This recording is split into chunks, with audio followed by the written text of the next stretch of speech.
My name is Luke Freestone. My age is 21 and my disability is AVM, arterial venous malformation.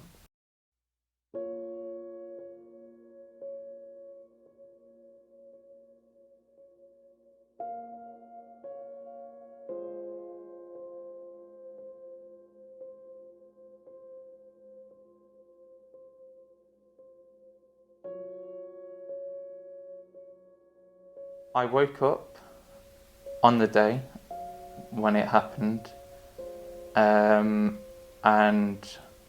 obviously I was confused and was very worried. Somehow I got downstairs.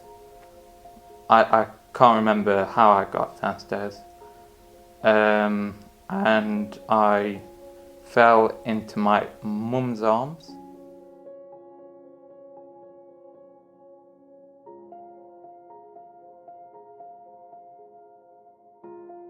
First found out about this, we came downstairs and I thought he'd been fighting with his brother, normal typical Saturday morning.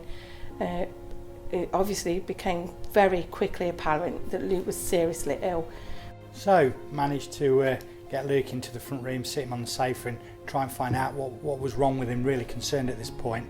His eyes started rolling, he was vomiting, and it's a case of 999 ambulance and on the floor in the recovery position. But then I woke up, essentially gained consciousness again, and I was trying to push off the sofa to get up because I was very scared. I was panicking at this point.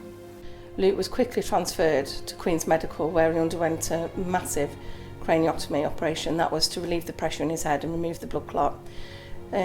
Nothing like this had happened in our family and it was devastating. We didn't know what had caused it, we didn't know how it had happened. We just had to go along and just hope that they could save his life. I was on my own at that time. Luke did come round to intensive care in the evening. He was still put to sleep. They didn't know the level of damage to his brain because he'd obviously had a massive brain injury. During Luke's stay in hospital at Queen's, he woke up and he got no control over his right hand side and he couldn't talk. So we had some pictures put together, laminated, and he'd point for a drink or a bath, and it was really key stage, that early stage, supporting Luke and making sure that Luke had his dignity at all times. And that's something that has changed Luke in a way that he really values his privacy, and that was one of the first words that he said when he was recovering, was privacy. After my brain hemorrhage and after I got out of hospital,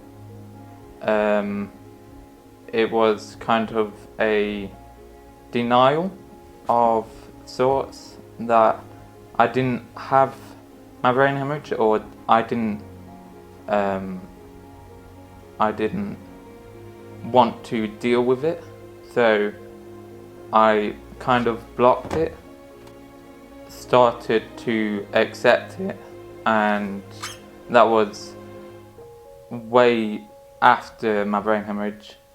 I started to accept that I had a brain hemorrhage, and then it hit me like a ton of bricks and I got angry and upset. Then I got depressed because of what happened, because I didn't understand, and then I used to lock my door and be really upset, and then I started to accept I had a brain hemorrhage. I had an incident, right, where I went upstairs with a knife, right, and I nearly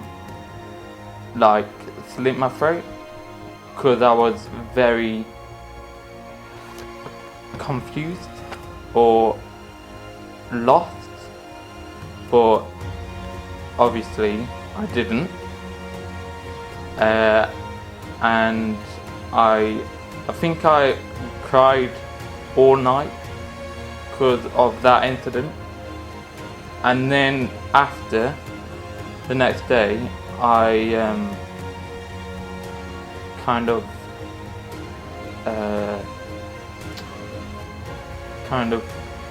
woke up that I had something wrong and I need to sort it out.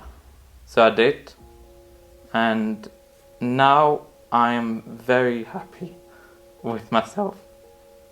So the effect it had on Luke and the family was such that he now, after this hemorrhage, could not use his right side. We had to learn to walk, talk, eat again. It affected the other children and us because we was constantly at hospitals, appointments, and everything. Obviously, everything focused on Luke because of what we was going through at that time. It affected Luke's relationships with his siblings, because he had to go to a different school because the school he was going to was not adequate for Luke's needs. Everything we did, whether it was holidays, outings, trips, we had to think about Luke because we didn't want to take him, for instance, to a park. I had intensive physio when I was younger to get the use of everything I've lost back to a kind of good level. My arm was never going to be that important because I lost the use of the fine movements in my hand, so that wasn't important to me and the physios. But my leg and walking was the main aim of mobility and getting my leg back was more important than getting my arm back. Luke coped incredibly well since following the operation. Once he learnt to walk again with difficulty, but he did learn to walk. He adapted how he used to do things. The first thing he learnt to do was play the Xbox with his left hand because he was solely right-handed. He copes incredible. I do the worrying, he does the thinking. Somehow learn how to play with one hand. It was very hard at the start because obviously playing with one hand is not the norm, but as time went on I got more and more used to playing with one hand, and now I am very good at playing with one hand, and I beat a lot of people with two hands, so that's an achievement for me. Because of what's happened to Luke, it's affected his thought process, he struggles to word process, so this has affected him getting a job. He lost a lot of confidence as he was growing up. Once he left school, there was no real support for him, so he does tend to stay at home a lot. So that's changed his whole dynamics of friendships, relationships. I was very shy, didn't know how to socialise much, but over time, with the help of friends, family and myself, I gained a lot of confidence, and I am very confident now. I'm a Derby County season ticket holder. I like football in general.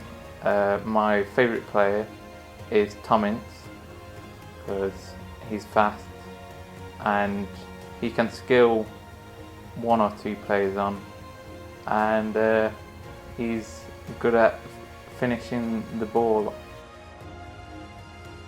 I had a bad experience as a disabled individual.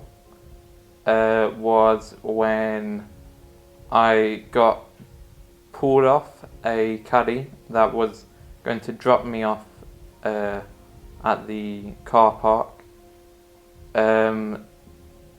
by another disabled individual that obviously had 2 walking sticks, and he was an old guy, and he said that I was not disabled, and he got in the caddy and they obviously went without me, but at that time I just had a foot operation to correct my foot on my right side, because my foot was slightly in the wrong position, so it was worse in a sense that I got pulled off because I wasn't ready to put my full weight on my right foot, so it hurt me as well.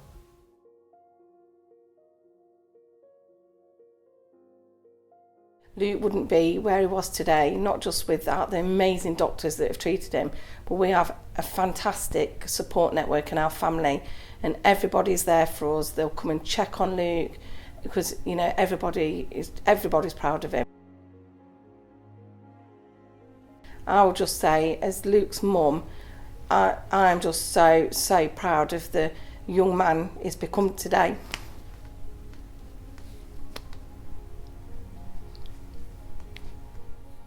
With the help of friends, family and myself, I gained a lot of confidence, and I am very confident now. I don't know.